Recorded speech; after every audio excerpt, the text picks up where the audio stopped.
But my belief in the boundless possibilities of this law extends much further than the present measure of its justification. I have said before, I am neither exalte nor emotional, nevertheless I plainly discern in the spiritual manifestations, described in these pages, premonitions of the waxing of a mighty compelling power which, once understood by man and utilized in the way intended by the Creator, will completely revolutionize life on this planet. General belief in the occult sciences is practically an unknown quantity today, yet there are isolated cases here and there proving its justification and demonstrating its potency. In out-of-the-way places, amid unlikely surroundings, may these instances of the tremendous power of belief occasionally be met with.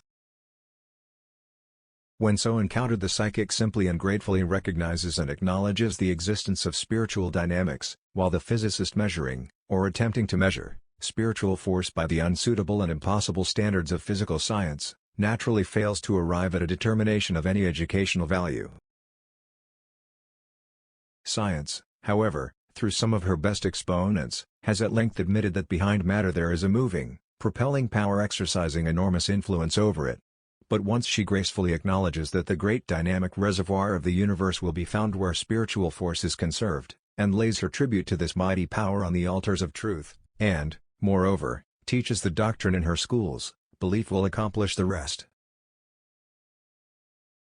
Belief to spiritual dynamics is what the powder is to the bullet. Without belief, spiritual power necessarily remains inoperative. Without the powder behind it, the bullet would remain inert in the gun barrel. In the name of common sense, then, let us not throw aside and waste belief, but regard it as one of our choicest possessions and carefully cultivate and conserve it, for of this we may be sure that out of it spring all things.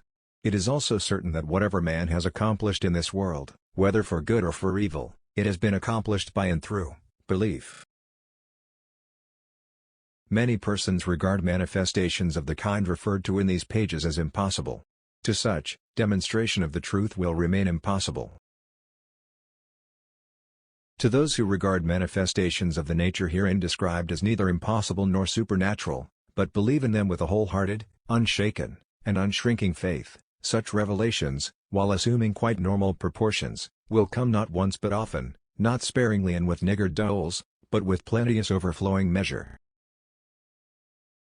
I would again offer my warmest and most heartfelt thanks for the great kindness of my dear friend, Percy Beard, who, by his patience and self-abnegation, has led me one step nearer God, and I thank him in the name of the Master. Quod petis hic est.